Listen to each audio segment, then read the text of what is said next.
InMotion Hosting empowers you to build and grow websites with all the essential tools you need. Visit mattreport.com/InMotion, featuring a hyper-fast performance stack from the only web host powered by UltraStack. Complete with 99.99% uptime, free SSL one-click application installs, and a free domain for a year. Rest assured, knowing your website is secure and managed by friendly 24/7 humans still exist, support. Go even further with their managed WordPress hosting platform. All plans are fine-tuned to deliver superior performance, security, and scalability. Build and launch a WordPress site in record time with their free page builder and professional themes. Or transfer an existing one with free migration tools. Start your next WordPress website with InMotion and experience hyper-fast load times, unparalleled performance. Plus, you'll receive free lifetime SSL certificates, automatic backups, and unlimited bandwidth. Visit mattreport.com/InMotion for your free web hosting consultation today. For years, accessibility was something that was just not in my wheelhouse. I didn't know how to explain it to customers. I didn't know how to implement it in web projects. Thankfully, I've got quite the education from this very podcast with previous guests like Rachel Cherry and Amber Hines, teaching me a little bit more about accessibility.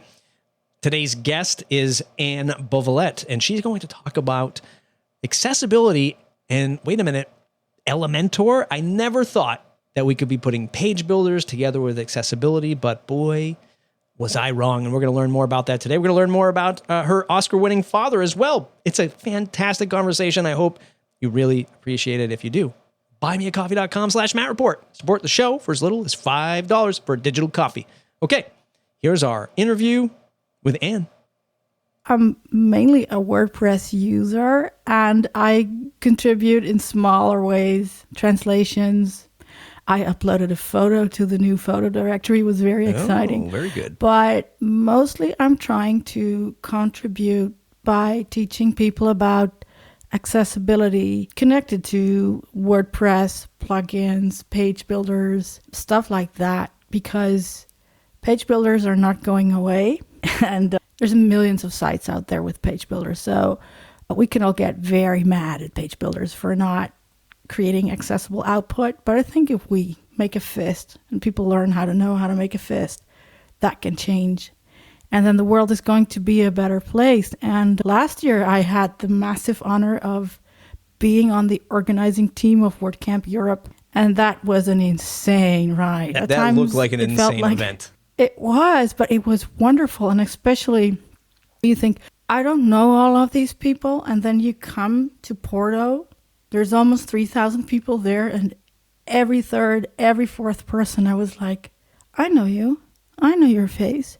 Hey, you're so-and-so. And it was like being on this incredible reunion with friends you've never met before. I'm Portuguese, but I'm not from Portugal, though I have many friends who are originally from Portugal. The Portuguese community where I'm at in the U.S. is pretty large. The city I live in is a sister city to one of the Portuguese islands.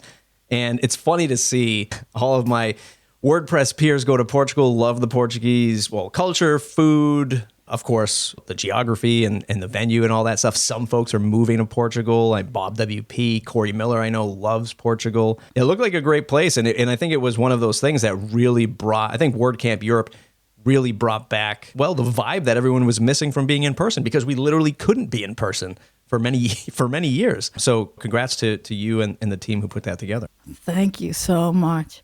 I actually compared that event to standing when you're watering the garden, you're standing on the hose very long, and then you suddenly let go. So the hose was 2 years of COVID measures, and it was insane. But yeah, it was a fantastic event, and I think it brought a lot of people back together again. Some had to get used to being together again.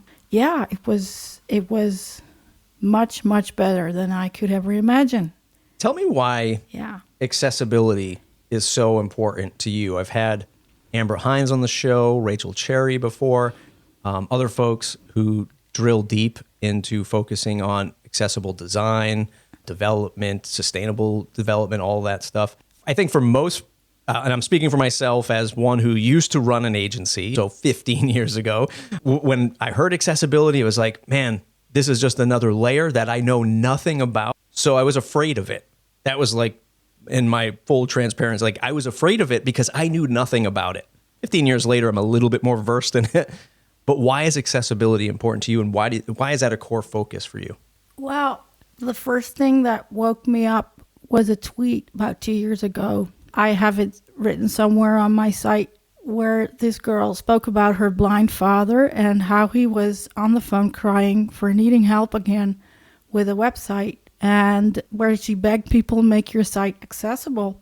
I don't know why. I have seen similar messages like that, but that one just hit me so hard it made me cry. And that's where I realized I don't know much about accessibility at all. I knew about alt descriptions and do your headings order all right, but that was it. And then the second realization was, oh my, I am actually part of the target group. I have cognitive issues, I have ADHD, I have a very rare form of dyslexia, and I have hyperacusis, so I hate sharp sounds, for example. So videos usually go without sound for me. So, and when the captions are crap or missing, I just feel very unwelcome myself, but I never. And then I went into that deeper and deeper and deeper, and suddenly I realized that there are fantastic people exactly like Rachel and Amber and so many of the others who are absolutely excelling at teaching people how. And one of the things that kind of addressed my passionate heart was, let me be the one who teaches people the why in an unorthodox way. Because when you're the designer, or you're the content maker, or you're that accessibility consultant, that technical consultant, you're always pushed in the corner. It's a harsh truth, but you are. And I'm trying to be outside of that, so I am free and able to confront people with the importance of accessibility in a way that others maybe cannot do because of the, how do you say that? The restrictions in their job, or if it's out of their, how do you say that? Not jurisdiction. That's legal talk, right? Could be jurisdiction, I guess, for some. What do you call that, Matt? Like yeah, if it's not their place. Right. Yeah. Yeah. Do you think it's like me when I first started out, where I steered away from it because I just knew nothing about it, and I remember one of my first larger projects when I ran my agency. It was for a local art museum, and public funding by the state and all this stuff. The grant, we're doing the website for them. They started asking about accessibility, ADA compliance, like all this stuff. And I literally turned red in the face because back then I was like, I don't know anything about this. And I felt foolish not knowing about it, not being prepared for it, and not even knowing how to explain it. Do you think it's, hey, no more excuses, we should all know this stuff these days? Or does that still linger where people don't even understand how to approach accessibility for a website? Yeah, it's the latter. First of all, people get overwhelmed. They're like, oh, I don't know all that stuff. I can't know all that stuff. How am I supposed to learn all that stuff? And this is because accessibility is like one phrase, but it applies to several departments. It applies to design, to how content is written, how content is made, descriptions for images, but also in the code. But it's very easy to get this scary feeling like, oh man, I have to understand everything. And in Dutch, we have this expression, if I try to translate that freely, we say, what the farmer doesn't know, he won't eat. Okay? So this is already difficult in itself. And then you're talking to companies who know they have to be focused on accessibility in their online projects because the government forces them to, which is sad enough as it is, right? That the government has to force companies to do that. But there you are as a consultant, and they're going to ask you questions about everything. And you don't have to know everything. There has to be someone there who explains to a customer or an agency that you're working with that I'm going to tell you this is what it's all going to result to. And then I'm going to talk to the design department. I'm going to talk to the coding department, to the content department, to all parties involved. Even marketing is involved. Everybody is involved. And it needs to be split apart. And if that isn't made clear in the beginning, accessibility is incredibly scary. And another thing is accessibility is always a work in progress. It never stops. Yeah, I remember And Amber. that's one of the things. I remember Amber sort of, I've talked about this before, opened up my eyes to, it's not just screen readers, color blindness, it's usability in rare, like in I don't know what the professional term is, obviously, but in rare moments. So she used the example of, think about I have 3 young boys. I remember my oldest now when he was super young, bad sleeper. Like one point we thought he was like choking, so we're trying to call the doctor's office, and it's the middle of the night. I'm trying to find the button on their website to dial in. She used moments like that where it's not just the screen readers and maybe colorblind and colors and things like that we maybe think about on the surface, but it's usability in all aspects for different contexts of using the web or using a website. So there's a lot to explore, and it is constantly evolving, because probably your website is constantly evolving at the same time. That too, and you're creating new posts, you're creating new social media, you keep creating, and another thing is a lot of people in the accessibility world, and I'm sure I'm not making friends when I'm saying this, but since I got into this on Twitter, on LinkedIn, there is also a lot of anger and aggression that I read about accessibility. I wish that would stop, because I understand the frustration. I understand, even I forget to add alternative text to an image every now and then when I write on Twitter and post an image, but there is a lot of anger, and this is also scaring people. It's scaring companies, like, oh, if we have to be accessible, we're going to be put under a magnifying, and the biggest magnifying glass is actually the people who work in our field. And I'm not saying everybody is like that, absolutely not, but I think this needs to be said. This is going in the opposite direction, right? Difficult. This is, you're not doing it right, you don't care about it, that kind of approach. Yeah, exactly. And I think this is also partially why I took the standpoint. I have a cornerstone piece on my site that says why I mainly seem to be on the cold side of accessibility, because I use e-commerce as an argument. Because the sad thing in life is small changes happen through love, and big changes happen through greed and capitalism.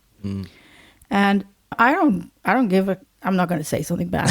I don't care if, for example, accessible output from generally used open source software, for example, is going to be done correctly, because people start to understand that they are actually missing out on customers, or if it's done by the goodness of people's heart, as long as it gets done. So that is where I come from. It gives me opposition sometimes, because people say, yeah, you're only in it for the commercial stuff. And I'm actually not. But for me, the end justifies the means. Yeah. Let's take that world of accessibility standards, WordPress, and then layer on Elementor.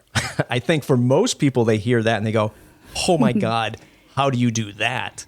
I'm interested to see or hear from you the intersection of accessibility and Elementor, and maybe the headway you've made there with maybe even Elementor. Have you worked with the team and explained to them from an accessibility angle how they can improve their product? I know improving their product is a hot topic these days, but accessibility in Elementor, explain that to me. Was that any kind of turbulence there? Any kind of feedback with the team that you've worked with before? I'm probably one of the most obnoxious fleas in their fur.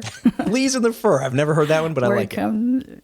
Yeah, that's also a literal translation of a Dutch saying. Yeah, they are very much aware. They are, like so many. And one of the reasons why I chose to focus on Elementor is because I love that tool, and there are, 12 million sites by now made with Elementor. 12 million. That's insane, because it has become one of the go-to systems for what you call no-coders. I think you carry the responsibility to output accessible code, at least. You can't be responsible for people using the wrong color contrast or tiny fonts, but at least let the code be accessible. And so we're continuously in a dialogue about things where I talk to them. I'm part of the moderation team in the global Facebook community. It's a very lovely community, I have to say that. And there's also coming a lot of feedback from there. And I try to channel that towards Elementor and the development team. It's not always easy, but on the other hand, they too have to deal with an incredible technical debt. And when I look at other page builders and Elementor, you can actually do pretty well with Elementor. My website was built with Elementor. And there will always be issues in any kind of software. But I think I've been able to create an accessible website with Elementor for my website. And I could have taken the easy road and just created my own flat, really safe design and my own code and everything. But no, I wanted to prove that you actually, and so that's why I'm sticking to them. And of course I use other page builders, but I just love this one because it enables other people to create nice websites for themselves. The one thing I would see to love in Elementor, but that goes for almost every plugin and bigger plugin in WordPress, is I wish the backend were accessible. I wish I could hand Elementor over to friends of mine who have a much worse vision than I do, and mine's not fantastic, I can tell you that, and who can work with that and who can keyboard navigate that. It's something I dream of. And I'm sure it's going to happen. I hope the same thing is going to happen to other page builders, and I hope that Gutenberg is going to do a good job in that regard. And yeah, a girl can dream, right? Yes, we can all dream. I remember when Gutenberg was alpha phase, beta phase, when it was coming, we all kind of knew it was coming. There was quite a stance on focusing on accessibility before it launched. Now, I don't know if it's worth rehashing that debate, but I'm curious, has it gotten better from your view these days? Speaking strictly WordPress core, Gutenberg, has it gotten better? I don't follow it closely, so I'm just curious if you've seen an improvement since, what was that, 4 or 5 years ago? I'm sorry, I haven't followed that either. Yeah. Because that was one of the mistakes I made in the beginning. I was focusing here and there and everywhere. So I was walking around like an exploded guinea pig, testing and trying everything. So yeah. I want to talk about the sheer size of Elementor. And this is something I've never understood. A tool that is quite affordable if you're an agency or maybe even a freelancer doing WordPress building as a side gig. Man, it comes under a lot of pressure. I mean, maybe some of it is valid. Let's say accessibility. Let's say major feature enhancements. I don't know. I see on Twitter people complaining about global styles or the lack thereof. Look how hard it is to develop WordPress. And now you have this tool that's layered on top. In my head, the challenge is double. Everybody calm down. I think for most of us, you're making a living using this tool. Is that fair? I'm not in Elementor. I'm not building and selling websites anymore. Like, should everybody relax on Elementor a little bit? I can't see you, but I can imagine the look on your face. Yeah. Yeah, of course. This is a hot topic, a very hot topic. So I'm just going to share my personal point of view. I do not work for Elementor. I'm a volunteer within a lovely team of moderators and online meetup leaders and stuff. I think they have to deal with an incredible, sickening amount of backwards compatibility. How do you say that? Not problems, issues. Mm-hmm. I mean, and of course, it's very easy for other page builders. I think this is coming up because other page builders who do not have this incredible technical debt from 5 or 6 years of coding, they can easily develop a lightweight system that does something similar. But I think for the fact that they are running on literally, I don't know, I think it's between 12 and 13 million sites. I'm not sure. I don't have the exact numbers. I know it's way more than 10 million websites. The fact that they manage to still make progress without breaking millions of websites, admirable. And I know there's a lot anger from the community because they are very community driven. It's one of the words they take in their mouths a lot. And the community is now going into riots over updates, for example, that don't work well. Interesting enough is that my sites rarely break on updates, but I don't use a lot of third-party add-ons. And I think this is where a lot of pain is for users. They use third-party add-ons, and it's like we used to have this commercial for DHL, the delivery service, transportation company, delivery service. They had this commercial where they said, "We will do what you promise." And said right? Everyone, but no one delivered. But yeah, exactly. And it's like being Microsoft. Microsoft had the same problem for years where they had to preserve backwards compatibility for software they didn't write, right. From other. So the same thing is with the add-ons. And I'm a bit torn sometimes because I am very fond of the people within this company, and sometimes people forget we're all human. We're all human, and we all try our best.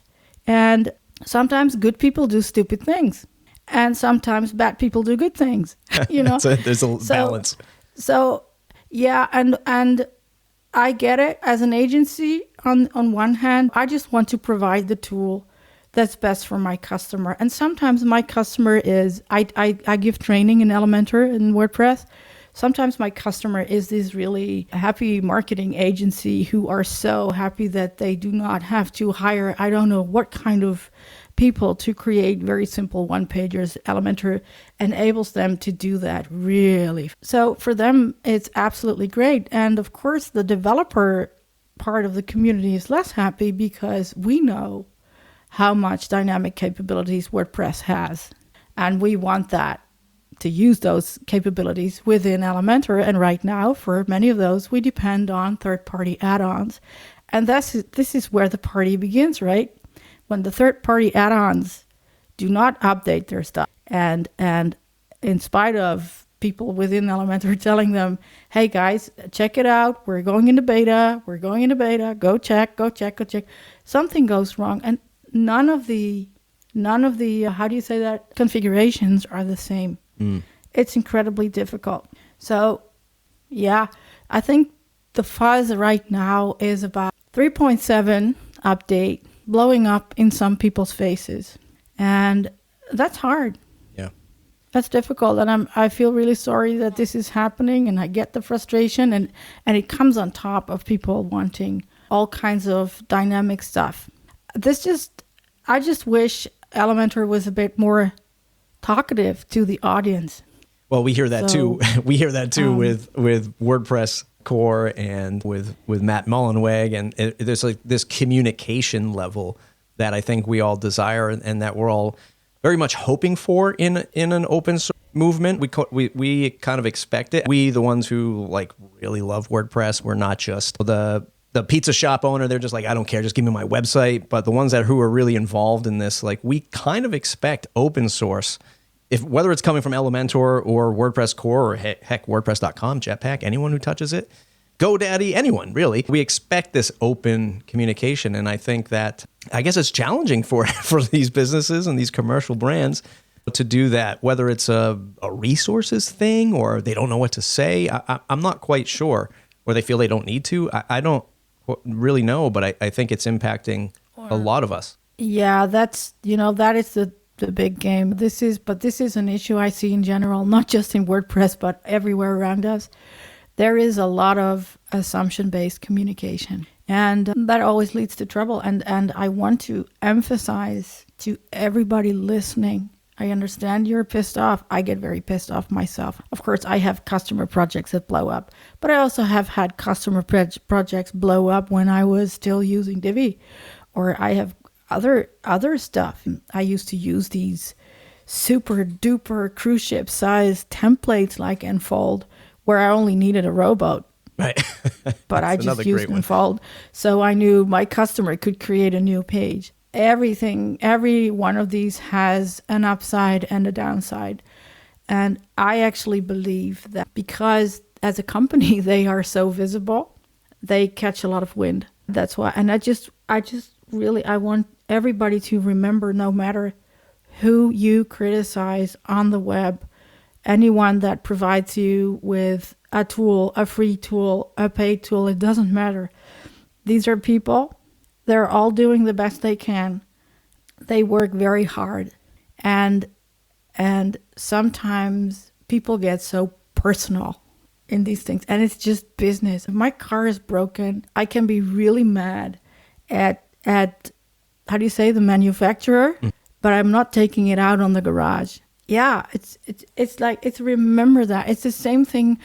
I feel that the past 2 years, with all the tension that we've been under, people are so vocal and so aggressive. It's like we need a valve. People are looking for a valve to let out air. And apparently getting about page builders or about WordPress or about whatever is one of those valves. Really. Before we let you go, I want to know about your parents and about how you got into this. It possibly your parents influenced you into this space, maybe or maybe not. But tell me the fun story we started to chat about before we hit record. Yeah, I come from this very, very multi-layered, collared family of artists, musicians, a couple of nutty professors, I always say. I think I also wrote this in my biography. Nobody knows where the commercial genes come from, although I kind of suspect my grandmother. But as artists, my parents never told me when I wanted to do something, oh, be careful, honey. You might run into this or you might run into that. All my life, they said to me, oh, great, you want to do that? Have you figured out yet what you need to do to achieve it? And so I don't see bears on the road. That is, again, another Dutch expression. When you come up with an idea and someone else says, yeah, but this problem can arise and that problem can arise. For me, it's never about why you shouldn't do something, but it's about what you need to do something to get something done. And for example, my brother and I, we wanted to create a big painting. So my mother just made this wooden frame and put a bed sheet on it. And she had a dia projector. You call that dia projector? I forgot what they're called. Yeah. In the 70s and the 80s, you had these pictures in this machine, and then it would light the image on the wall. Oh, yes. I remember that in my classrooms. Yeah, I don't know what they're called. I can't remember it in English. Either. Anyway, but most people will know. And then she would project Mickey Mouse or Donald Duck or whatever. And my father was also working with a lot of guys from Disney. He was very old. He was from 1921. And so things were always possible. And I think that's what I got from growing up in this family, making music, making art. Go out there and do your thing and find the tools that enable you to be as creative as you want to be. And I think this is one of the things why I am so enthusiastic about page builders, for example, because, hey, I know they can create a lot of bloat, but that's like playing with a Swiss knife. That knife can be your tool to create this beautiful wooden artwork. You can also cut off your fingers. And that's great. Yeah. And being with my dad, he was working all over the world and we used to travel with him. So it also made me and my brother feel very comfortable speaking English, being in other places. We have never asked ourselves if another culture is disturbing, another country or another religion. We were open to everything. And that has given me a fantastic base in life to be open to others and to feel a lot of happiness when you can give that to others, that feeling that it is safe to experiment and try and do and stop putting yourself under that incredible magnifying glass of other people. And this has been a fantastic conversation. It's annebovelett.eu. That's the website. Go there. Yeah. Visit her on Twitter @Bovelett. Is that correct? That's a great handle. Yes. Yeah. BOVELETT. Fantastic stuff. Thanks so much for hanging out today and shedding some light on accessibility, what you do in the WordPress world, what you do with Elementor, and the fantastic backstory of what made you who you are today. Everyone, it's mattreport.com. Thank you. mattreport.com/subscribe to join the mailing list. We'll see you in the next episode.